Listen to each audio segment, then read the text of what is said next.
Dream big, plan smart, build wealth.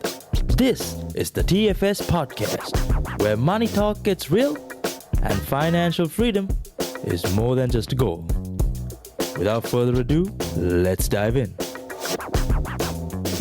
Hi, guys, and welcome to another episode of the TFS Wealth Cast podcast. And our last podcast, the two-part series podcast where we had Sonali and Premu, the reception was extremely positive, and then we had most of our viewers and some of our clients reach out to Premu, Sonali, and tell them you guys need to do more two-part series. So because of that, this is the first episode of another two-part series, followed by another two-part series that we've got planned. So in total, we're going to have another 6 episodes coming out, right? So without any further ado, let's kick things off. And to start off this series, we have Premu here today. And the topic, Premu, what is this topic that we're going to talk about today? We're going to talk about leveraging your equity in the correct way, like how to structure it and how to enable yourself to become successful. Yeah, and this was a question that was asked from you by quite a few people, right? Number of people, in fact, yeah. So a few people I met during the weekend as well asked about, why don't you talk us through a bit more in detail? So here we are. Done. And let's jump straight to it, Premu. So first question, right? Mm-hmm. And I want to start at the top level. Yeah. Leveraging your equity. Now, you've described it as the engine behind your portfolio growth. Not an engine, the engine, right? Yeah. Now, that's a big call. So what is it? And why does it hold that title for you personally? See, myself and Sonali, we were fortunate enough for our first property to give us a good amount of equity.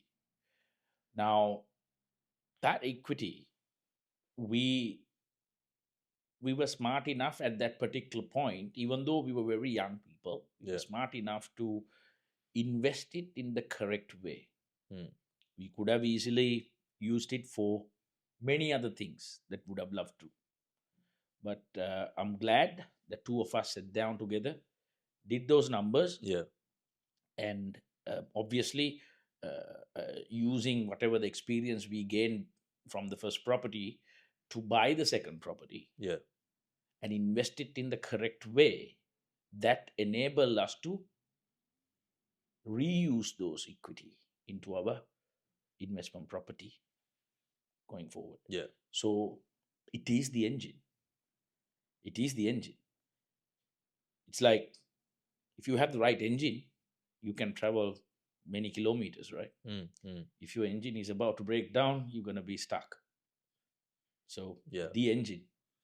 And then the engine also, so how good your engine also comes down to not just the manufacturer and the reliability, but you're maintaining that engine, how you use it too. Right, because if you talk about vehicles, at what point we're gonna change from first gear to second gear, third, fourth, when to cruise. So even using leveraging equity, it comes down to a proper financial structure and how you maintain your repayments and whatnot. So there's a lot of afterthought that goes into that as well. Absolutely. Like buying a vehicle and the maintenance that goes into maintaining a vehicle. How you look after it. Like you said, how you maintain it, how you use it. That is also important. I mean, you will be able to maintaining it every month if you use it in the wrong way. 100%. Right, and that's going to cost you. So it's a combination, and equity is exactly that. Where to invest, and what point to invest, and how much to invest. Is also very important. 100%. So on the topic of leveraging equity, let's go to the first property that you bought by leveraging your equity. So basically, the second property you bought in Australia, right, by accessing the equity built up from your first property. So from that property, not just conceptually, but in practice, what did that actually look like? Walk us through it. Yeah, so in the previous podcast, we did mention we made in our first property, we made $165,000. Okay.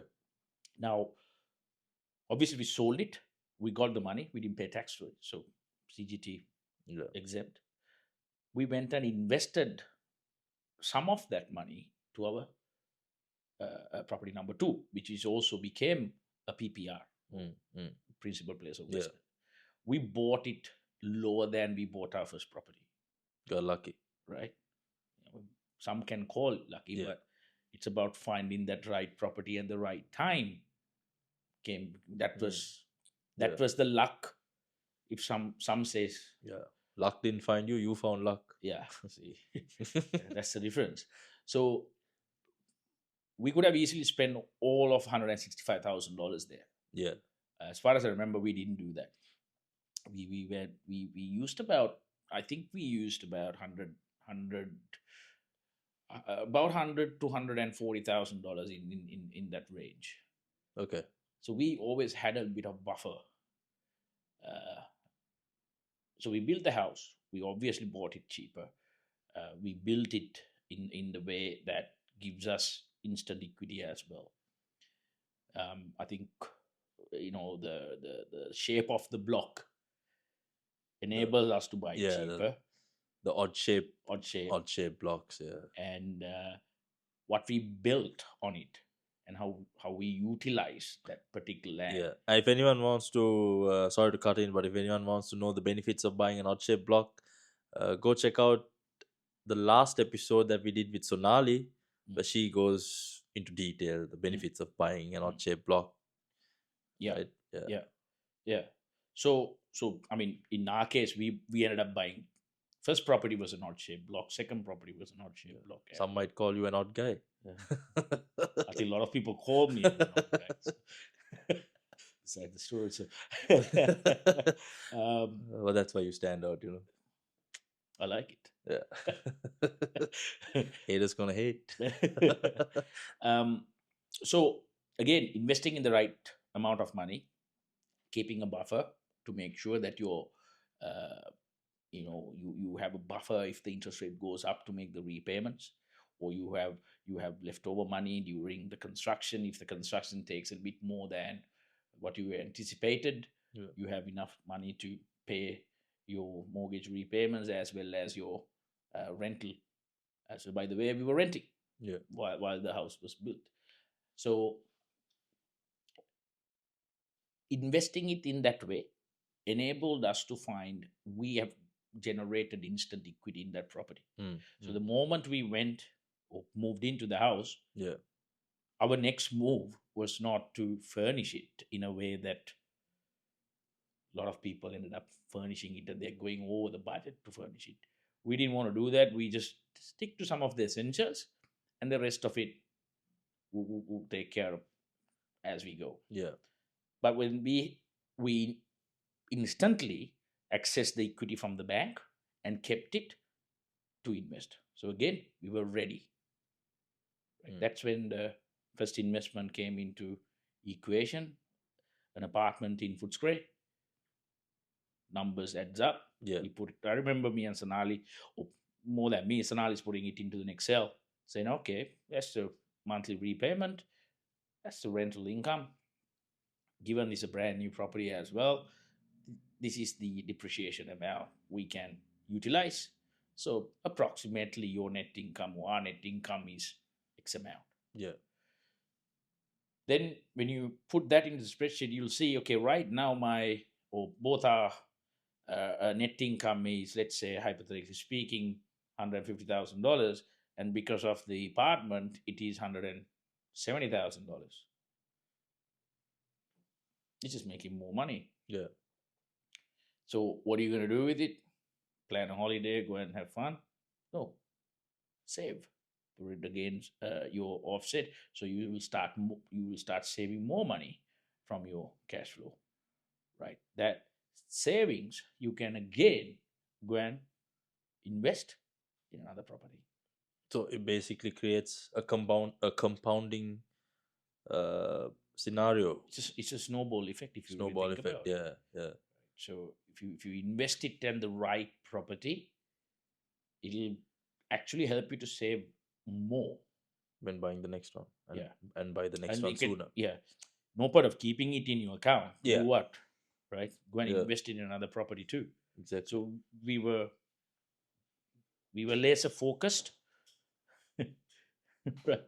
We were laser focused in terms of our uh, property journey. We always knew that we want to go down the path of investing in property. Sonali did invest in shares and certain managed funds as well, by the Yeah. way, but we didn't go and put all our money there, right? Yeah. So whatever the Because you little wanted amounts- something tangible. I Something. mean, I like property. I can, Yeah. You like to touch it and feel Yeah, it. And yeah, I do. I do like those kind of things. Yeah. Right. So, so Premu, okay, let's talk more about this. This compounding effect of equity. So, Yeah. uh, because this is the big part. I think most people intellectually understand, Mm. but don't viscerally feel until they see it in real numbers, right? Yeah. Now, can you walk us through the progression? Property 1, Mm. 2, property 5. Now, I know we touched on this on the last episode, right? But I want to talk more along the lines of numbers. Yeah. Right. Let's keep the emotional bits and pieces away.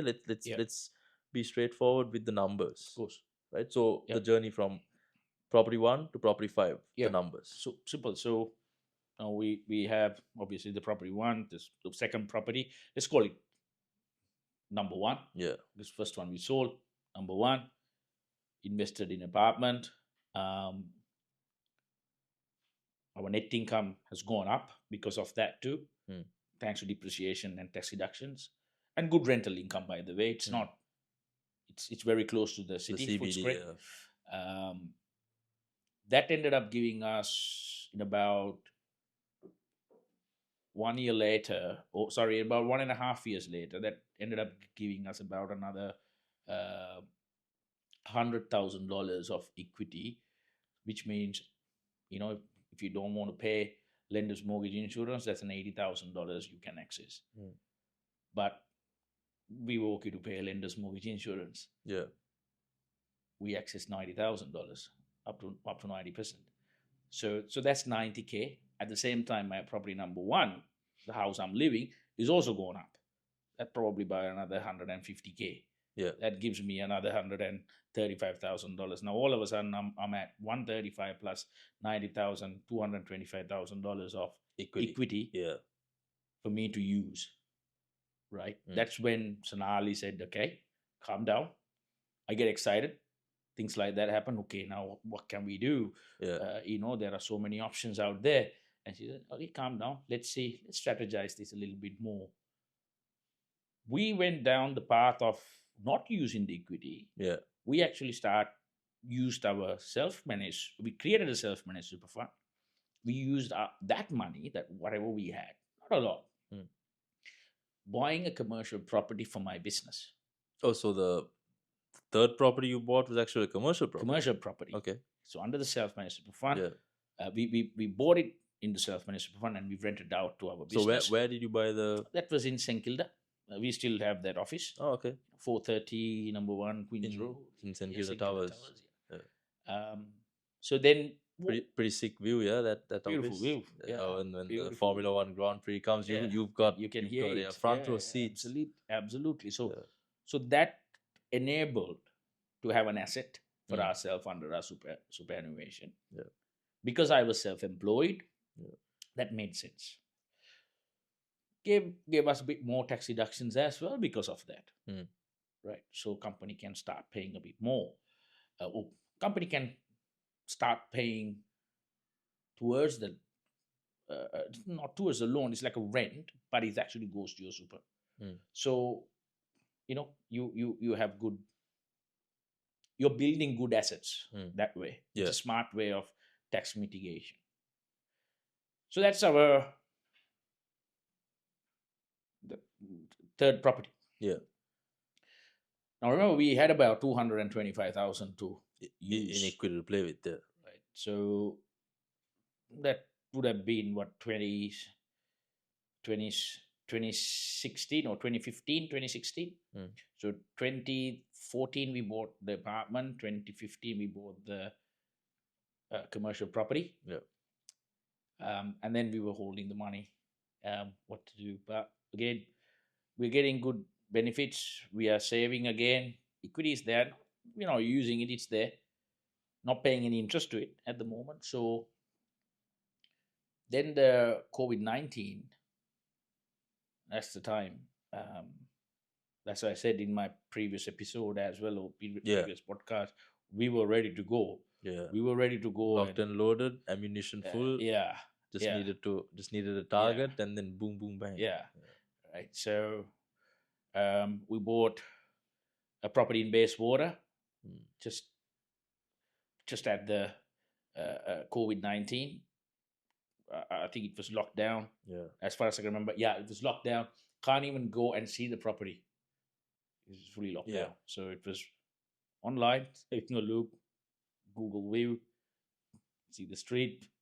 All right, big land. Let's go and buy it. Number 4. And then we spent about, I think we spent only about $100,000 to buy that.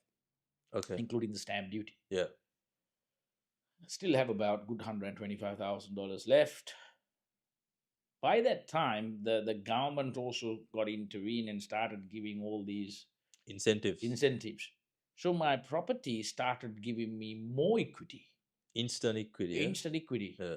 Interest rates came down, so borrowing capacity went up. Right? Yeah. Another $100,000. Another $100,000. Accessing equity, buying. We bought Ballarat. We bought 2 in Ballarat. First one was so good that you had to buy 2 because it is going up, right? Yeah. Going up in value. It is really good. 2 in Ballarat. It's like a buy one get one free deal. Yeah. Getting calls, half price. It's not buy one. It's buy one get one free. Morwell. You bought a property in Morwell as well. Morwell as well. And you still own that property? I still own it. Beautiful place. Morwell's doing quite well. Yep. Oh yeah. Yep. And I think I bought something else. Warragul? No. I was looking at Warragul. Yeah. But then I found Morwell. Yeah. It was cheaper for me to buy Morwell. Bigger land and a big, got a bigger, decent sized house. Yeah. Well, you like it big, so yeah. Right. So good rental income. That when the big numbers, that is what it is, Vishy. Yeah. Right. So my borrowing is, yes, I'm borrowing. I mean, of course, I'm borrowing 100% plus equity plus another lending. But my rental income is so good that it cancels out the mortgage. Property basically pays for itself, and then right. So certain times like COVID-19, when the government reduces the interest rate, buy. So and also when the rates went down, did you lock any of your properties on fixed rates or? I think I had my Footscray apartment locked in at 4.39% fixed for 3 years. Yeah. Are you someone who likes fix? This is going a bit away from the topic, but are you someone who likes fixing rates, or do you just like to stick with the variable rates? I like fixing because it gives me a specific time frame. Helps you plan much easier. No, I mean, to be honest with you, Vishy, if you have done your planning before fixing, that fixed period, you can really implement. So the current market right now, with everything that's going on in the world, Trump and Iran and the Strait of Hormuz and oil prices going up, and people are panicking. They're scared. They're scared, like most of our customers now. They're scared to buy property, thinking the market's going to crash, right? And interest rates are going up. So in a market like this, is it a smart idea to fix, or should customers just? I mean, absolutely. So if you think that rates can go up further, I mean, NAB increased the rates today again. There you go. Fixed rates. if the rates are going to go up, if we are in that stage, why not fix it? What I'm explaining to you, if the rates are going up, Yeah. think about it, fixing it at a point. Yes, the reason you're not fixing because you might think it might go down. Yeah. What I always say to a lot of people is, if you can do your numbers, you can afford $2,000 a month repayment while you having a rent of $1,800. That means just $200 out.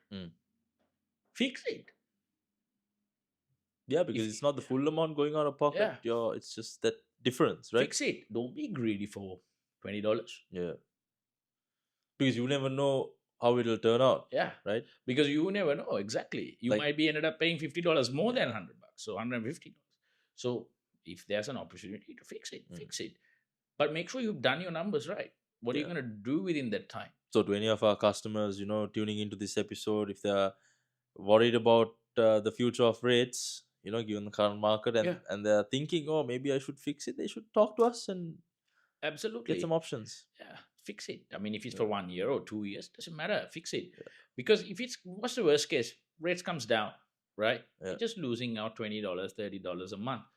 But if the rates go up, it goes up, the amount of money that you may lose also is to. If you don't fix your rates now, it's gonna break your bank if the rates go You up. got to consider both sides. Exactly. But for me, it's always about, if the rates make sense, and if it aligns with my cash flow, if it aligns with my plans, what I need to do during that time, I'll fix it. I rather have a fixed payment for a certain time than a variable payment for a certain time. Because I can easily plan. I can easily come up with different strategies during those times. It's because you're a man with a plan, I mean, of course, everybody should have a plan, exactly. But hey, guys, look, not everyone has time to have a plan for their finances, so that's why you need a team like TFS. So talk to us, and we'll get you guys a tailored plan. Anyways, moving on to the next question, Prabhu. Now, you mentioned interest-only loans just now. Let's go there. Interest-only versus principal and interest. During the accumulation phase, what's the actual strategy? And when does it make sense to use each? Interest only. For all your investment, interest only. See, as I always say, Vishy. Preach, Premu. See, tax deductible debts and non-tax deductible debt. Learn what it is, first of all. Yeah. Right? Yes, a lot of people are talking about tax deductible debt, non-tax deductible debt. But then how many of new customers that come to us paying principal and interest for their investment property? Why? I just don't understand. Because they get that money, they can utilize it somewhere else. Correct. They can actually pay down the house that they are in. So, your principal place of residence. Place of residence. So you're doubling down, or you're putting extra money to your house, which again you have an ability to access again to go and invest. Exactly. So always principal and interest for your house. Right. That is not even financial planning. That's just very simple stuff. Pay down non-tax deductible debt sooner, then get to the tax deductible debt if you must. But for me, personally, I'll keep all my investment properties interest only, much as I can. At the end of the day, I'm not planning on living in there.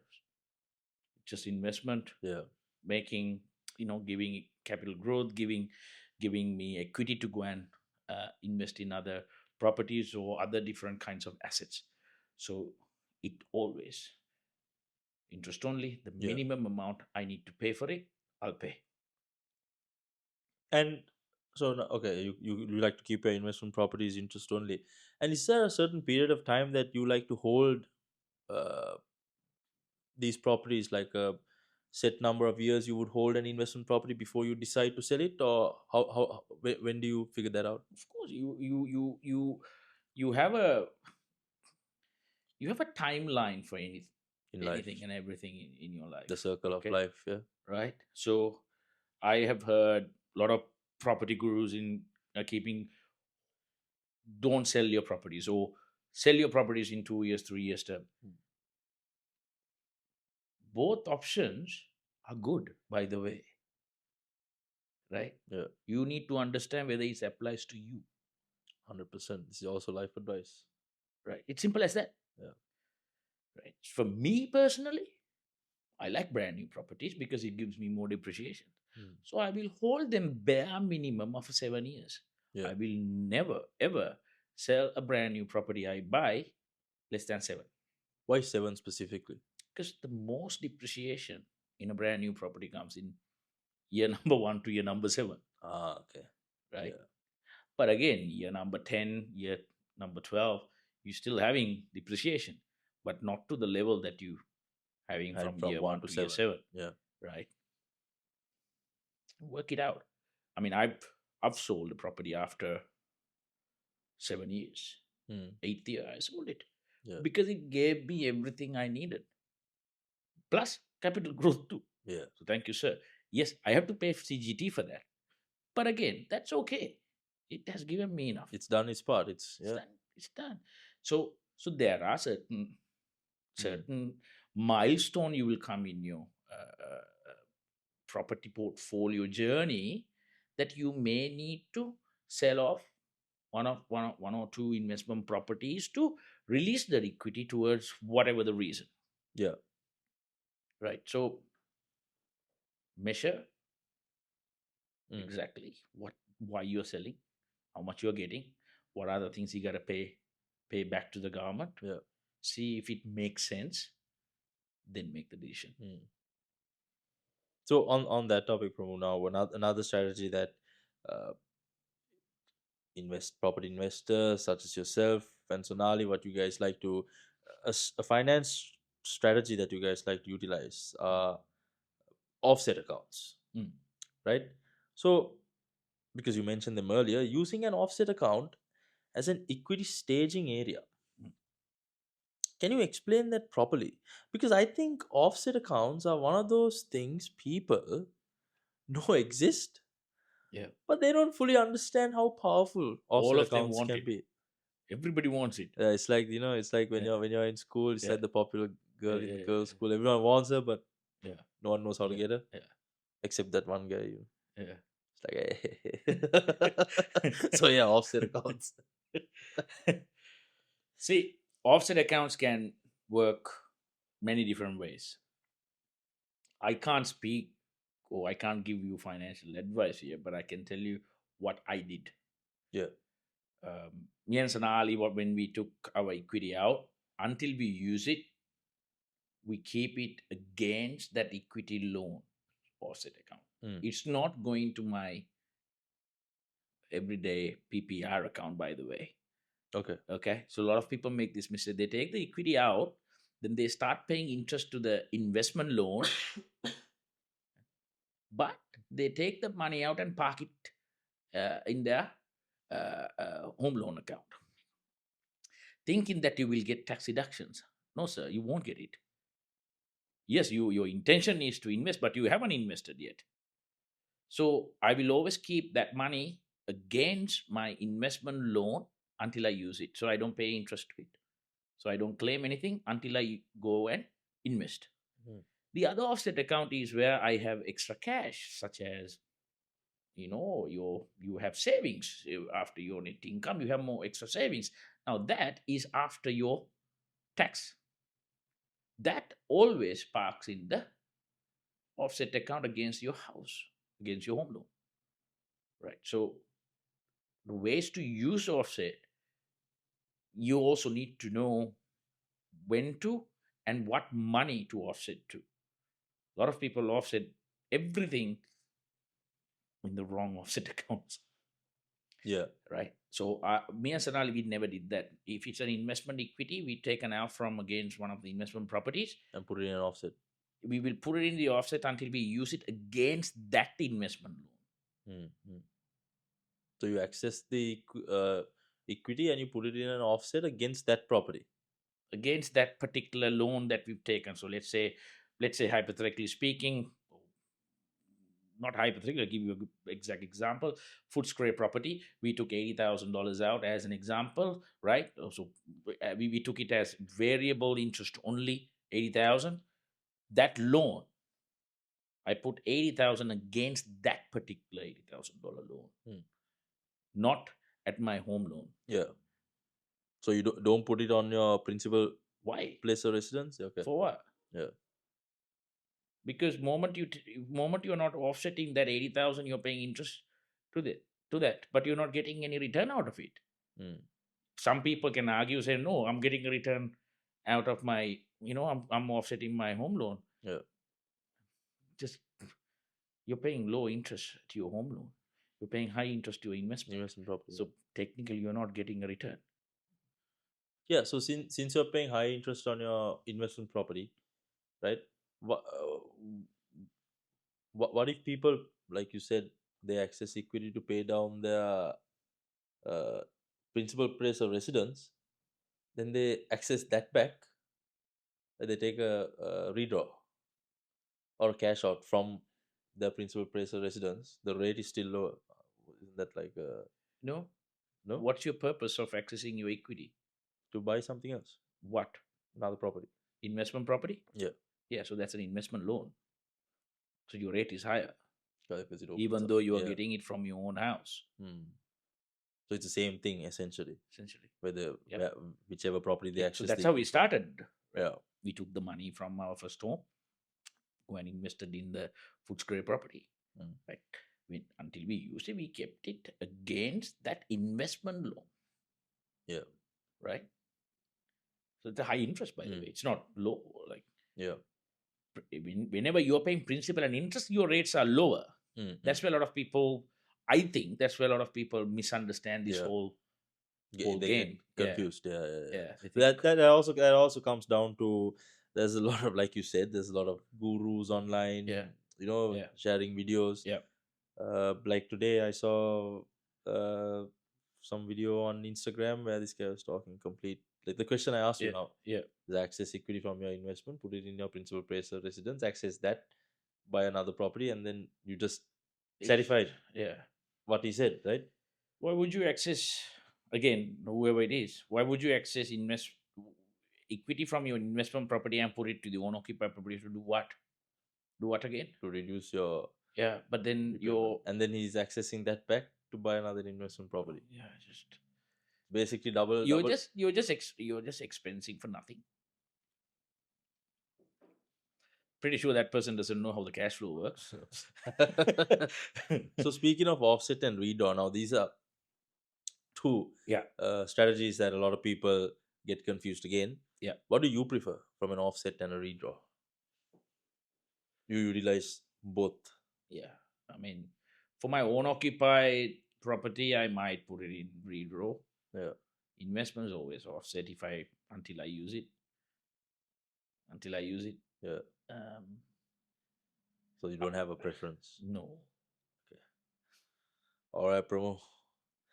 Since you said everything's about timing, Yeah. like the time you asked Sonali out, let's talk I about. don't think I gave her enough time to say yes. So, when it comes down to strategic timing, Yeah. You said it before, that knowing when to refinance and release equities and is as important as knowing how. So, what signals do you look for? What's your decision framework? What makes you, look at, the equity you built up and you tick and like, okay, I need to access it now.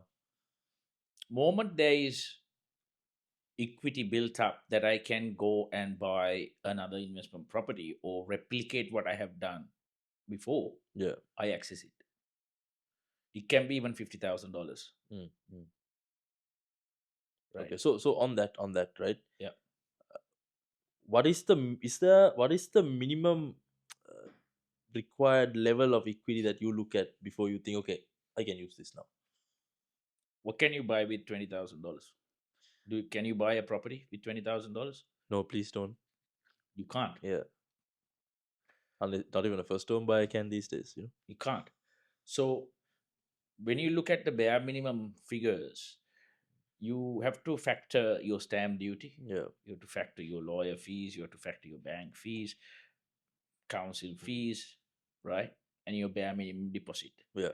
So in this current market, you're looking at about 80,000 upwards, Mm. my opinion, Yeah. Yeah. for good properties. Yeah. So you would say, to elaborate a bit more on that, right?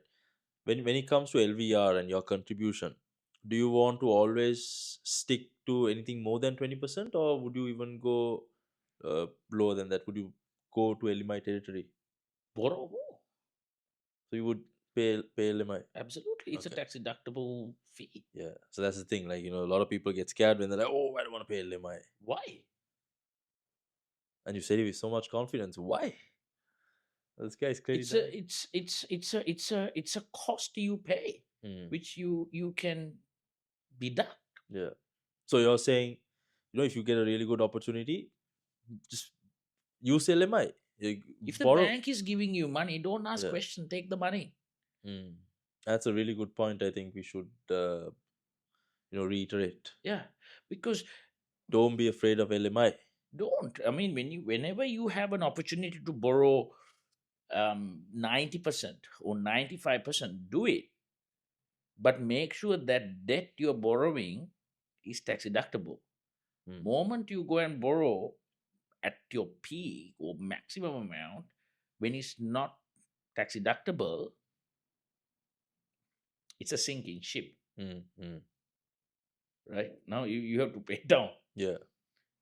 But investment loans, why? Who has told people to pay it down for investment loans?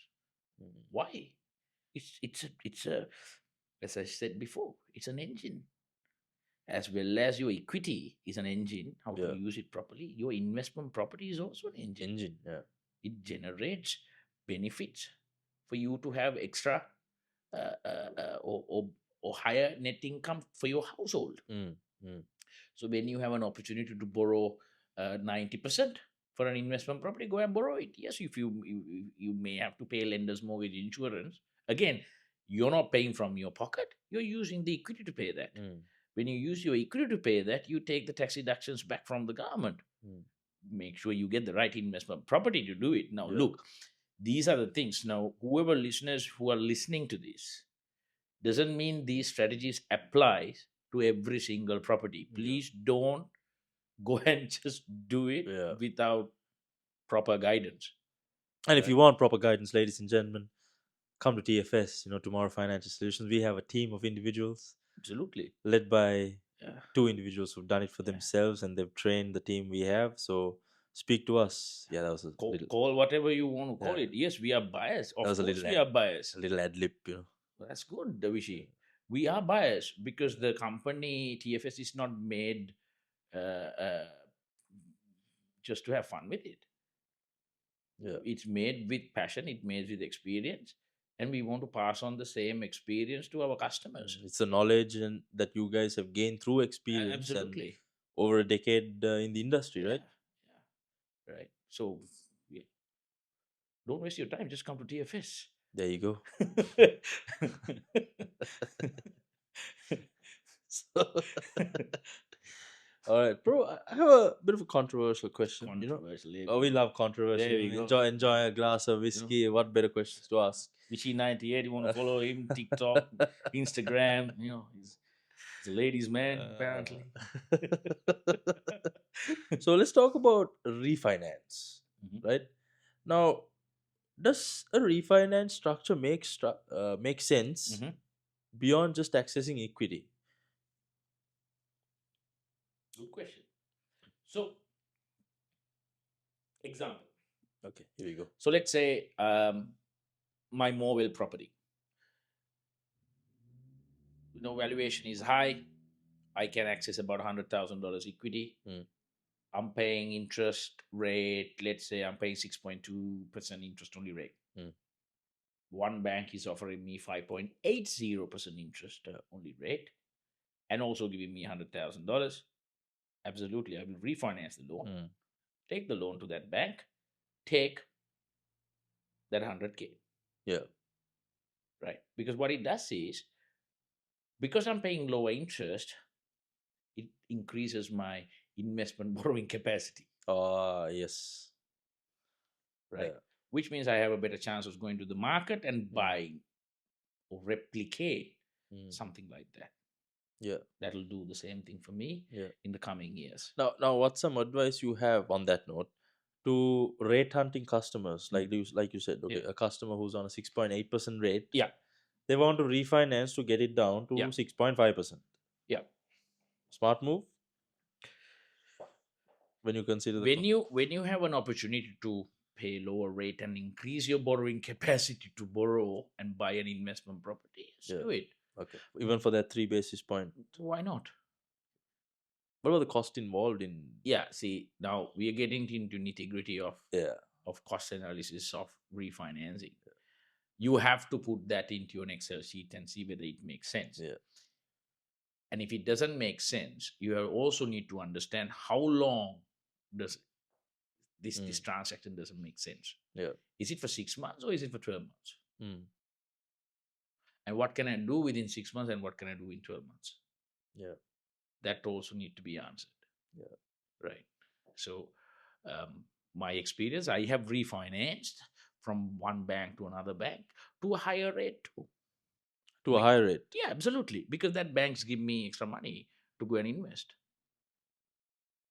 You went how I'm a bit See, the assessment wise, certain banks have different ways of assessing you. the valuation. Not particularly. Okay. Right. Just because the other bank has a higher interest rate, they may not ask too many questions, or they may not they won't assess you the same way the other bank assess you. So because of that, they give you extra money. Yeah. I have done that in my property journey. Me and Sonali has done that many times. Whoever gives us the opportunity to go and secure that investment property, if it's a higher rate, yeah, take this one, give me that money. Yeah. Because you can borrow more even though it's a higher rate. Yeah. Awesome. All right, bro. So, when it comes to valuations, now you mentioned, valuations come in conservatively. Let's go deeper on that. Are there legitimate ways to maximize your property's valuation before refinancing? What actually works? Now, you just mentioned one. You've switched to banks with higher rates because the assessing Gives you more is borrowing. not as strict and it gives you more borrowing. Yeah. So, what are other ways like that? See, valuation wise, Vishy, now this is what I'm just about to say. It applies to certain groups of investors who has 5 properties in their portfolio. Yeah. Pick the property you want to value and access your investment. Don't just willy-nilly go and value all the properties and hope for the best. Yeah. Right. You should know which markets are doing well, what property is giving you more rental income as well, and at the same time, where you're going to be investing this money to. Because that also comes into, because it's not always about valuation, it's always valuation and borrowing capacity together. It's like husband and wife. Yeah. Right. Comes together whether you like it or not. Because they like it. I mean, right. So right. You have to pick that property. You have to pick the property. See, as an example, let's say I have a property. Let's say we have a property in what can I pick? One Turner, right? Valuations is going up, right? And Footscray hasn't moved that much in terms of valuation. So I'm not going to waste my time of refinancing Footscray and paying unnecessary money. I'll definitely value my One Turner ones. Yeah. And access the money from there. Yeah. Because the Footscray one's an apartment and it hasn't. No, it's markets. Different types of markets. Footscray has given me a lot of opportunities. Yeah. He's enabled me to be even come here. Right? That $80,000 that enabled me to go and invest that money, and that investment gave me another 100, you know. Yeah. So you have to pick the property. Now, a property, that's why I said this is for certain types of investors.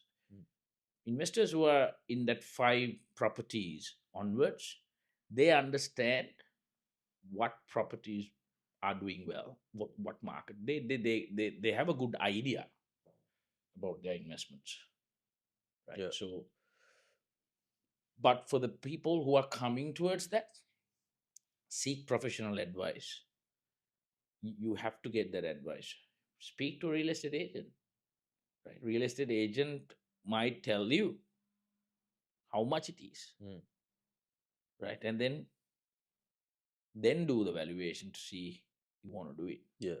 right? If the real estate agent says, oh, the valuation, your current market value is this, and you're smart enough to work out how much it is, right? Mm. Value versus your borrowing, Yeah. up to 80% how much you can access, how up to 90% how much you can access. You're smart enough to work that. Yeah. So if it's worthwhile, as I said before, if you're getting above $80,000, you're in business. Clear? Yeah. Screw it. Just do it. So, so all right, Premu. All right, another controversial one, Here we go. right? We love our controversy. Okay. So now you've said, and I've heard you say this in other contexts, that paying LMI can actually accelerate portfolio growth. Now you said it on this podcast as well, so you can't say you haven't said it. Right? We can always Yeah. rewind. So why does that seem to fly in the face of everything most people are told about LMI? People are like, oh, I don't want to pay LMI, and then people are like, oh, you should avoid paying LMI. If you have to pay LMI, then maybe you shouldn't buy this property. Mm. So now I need you to make a case, bro. Mm. Why do you say no? If it's a good opportunity, pay LMI. So I'll give you an example. Yeah. $100,000 excess, equity excess. Hmm. Right. Now, you access that equity also by paying LMI. Hmm. Argument's sake, you paid about, let's say about 10K. Hmm. 10% of roughly you pay. Yeah. Okay, just under. Because you get net of 100K. Then you go and invest that money into an investment property. Why do you have to go and invest all of the $100,000 when you can invest $70,000 and pay another 10K of LMI because the bank is giving you that money? So how much you have $30,000 left? Yeah. What can you do with $30,000? Not much in terms of you can't go and buy another investment property with it. Hmm. But that $30,000 can actually give you, let's say you're buying a established property that needed bit of TLC.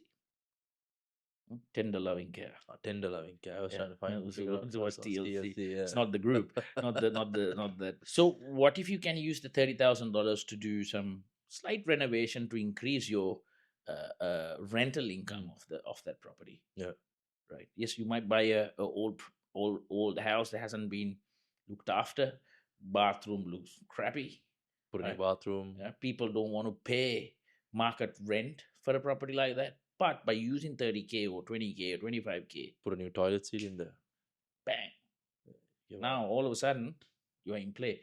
But you did not pay a lot of money to buy the house because it is in the bad condition. Yeah. Right? Bought I mean, a cheap house again, and you renovated it. Yeah. you gotta be smart. Acquisition has to be done it in a correct way. If you're buying not good looking or bathrooms are pretty bad, don't pay the Yeah. top dollar. Yeah. Negotiate it down. Right? But then use that 30K or 20K to renovate it and get the top dollar as your rent. Yeah.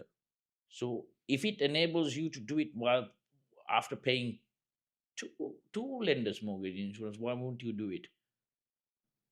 Flip side, you got $100,000, Yes, let's say you don't pay lender's mortgage insurance, right? Yeah. Let's say your valuation is $1 million, your first property valuation is $1 million. You have a loan of $700,000. Up to 80% you borrow, which means you get 100,000. No lender's mortgage insurance being paid, right? Yeah. You go and put that $100,000 into a investment property, which is, let's say, $400,000, because you have to leave some money towards the stamp duty, Mm. right? Look at the opportunity that you have missed. You could have easily borrowed another extra $100,000, right?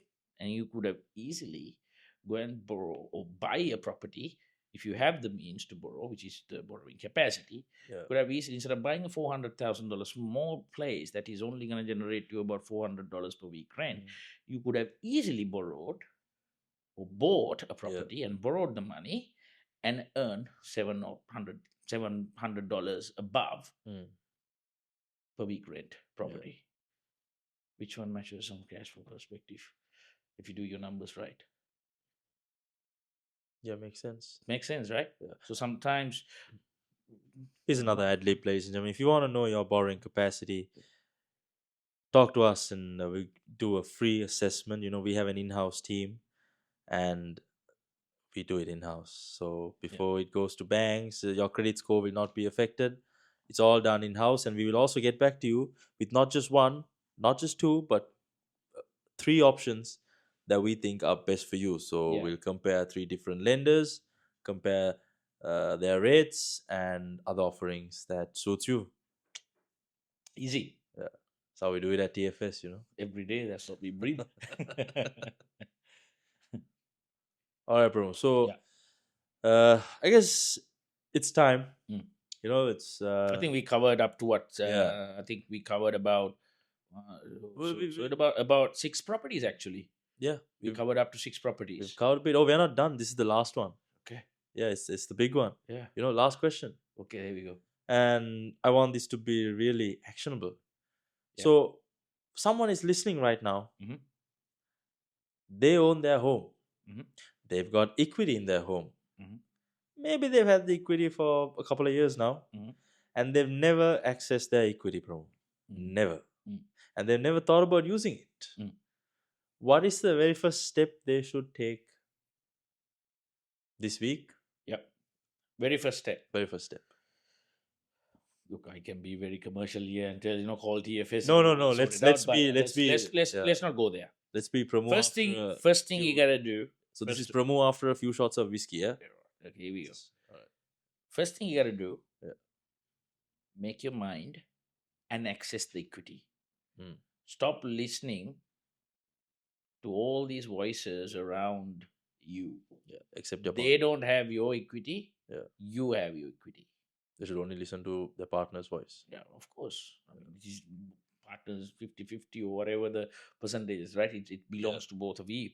So access the equity first. That's your first step. Keep it in the offset account of against that loan. Don't pay. You don't need to pay interest for it. Yeah. First do the first step. Have it ready. Get it there. Get yourself prepared. Then you will see opportunities coming.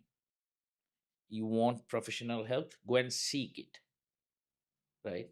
Go to the property market. You want to invest in properties? Go to the property market. Go and see some properties. Do some simple numbers. I buy this property for this price. How much I pay? My interest repayment. What can I get as a rental income? Am I good to go with it, or am I pushing myself? Right? You also, as a second step, understand your maximum borrowing capacity and work out how much you're going to utilize that borrowing capacity. Yeah. That's your step 2. Right? By the time you come to step 2, your mindset is already ready to go. Then the third step, it'll happen automatically. You will go to the market, you will seek professional help, right? You will find the property that works for you, or a professional will find the property that will work for your profile. Yeah. And a couple of months later, you might have a property using your equity. Now you are not just a one property owner, you have a portfolio of two properties. Two properties, yeah.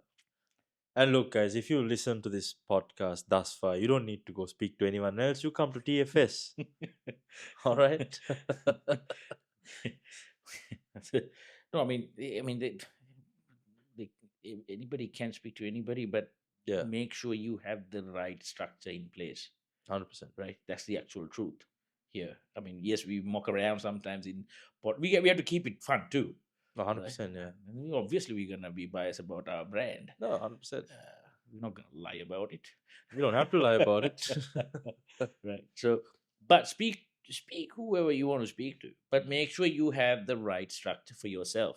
Yeah. That is the most important part. Otherwise, you might see yourself selling that investment property in about a year or 2 years Or later. you might end up buying an investment property that's a bad property. Very bad property. Because you can't just go buy a property anywhere as well. Yeah. I think next episode, if you once you listen to this, stay tuned to the next episode. Sonali will talk about these kind of things and how we avoid on making decisions on bad properties. Yeah. Right. She's my And if you're risk mitigator. Exactly. And if you're serious about buying an investment property, but you don't have time to do the research or the numbers, I'd like to give a shout out to Number 8 Property Group, because that team of individuals, they've got some amazing properties, and they always do the numbers and the research before they load up properties into their portfolio of properties they sell. So, get in touch with TFS and we can hook you guys up with the team at Number 8. Absolutely. So when you do those two steps, you'll see the third step will happen easily. Yeah. And that is your experience of property investment. Replicate the same thing to the next one. Third, fourth, fifth. Yeah. From the fifth onwards, it's a different strategy altogether. You go from 5 to number 10. Yeah. Then from 10 onwards, the strategy changes significantly too. Right. And 10 to 15, it's you apply those strategies. 15 onwards is another strategy altogether. So these days, I'm myself and Sonali, we are doing a totally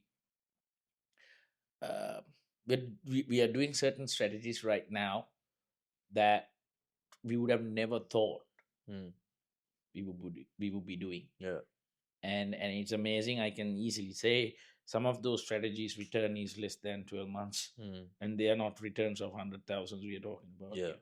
So big returns. So you can get there. Every person can get there, in my opinion. You just have to have that mindset and patience. And trust the process. Yeah. Don't have the poor man's mindset. Yeah, there we go. It's like a Pokemon, you've got to go through your evolution stages to get to your strongest form. Absolutely. Anyways, Premu, with that being said, I guess it's time to wrap up. And this episode has, in fact, been, I would say, a masterclass, right, in how to leverage equity. We touched on a lot of things. Yep. Which I cannot even recall. Yep. I myself am going to have to go back. Stay tuned. There's going to be an ebook coming up nice. for all our listeners, and we're gonna get the podcast listeners the first in hand to download the ebook. Yeah. We will let you know when it's ready. Oh, there you go, guys. Yeah. Stay tuned. All right, and also stay tuned for Sonali's episode next week. Yep, risk mitigation. There we go. On these strategies. Yeah. And Sonali's black or white, right? She's not going to sugarcoat things like Premu does. Yeah. She's going to tell you can do it or you can't do it. That's it. Yeah. Exactly. All right. With that being said, Premu, cheers. And thank you for another episode. No worries. Thank you for tuning in to another episode of the TFS Podcast, where we turn knowledge into action and big goals into real results. Now, don't forget to like and subscribe and share this episode with someone working towards their next financial step. Now, with that being said, until next time, keep building.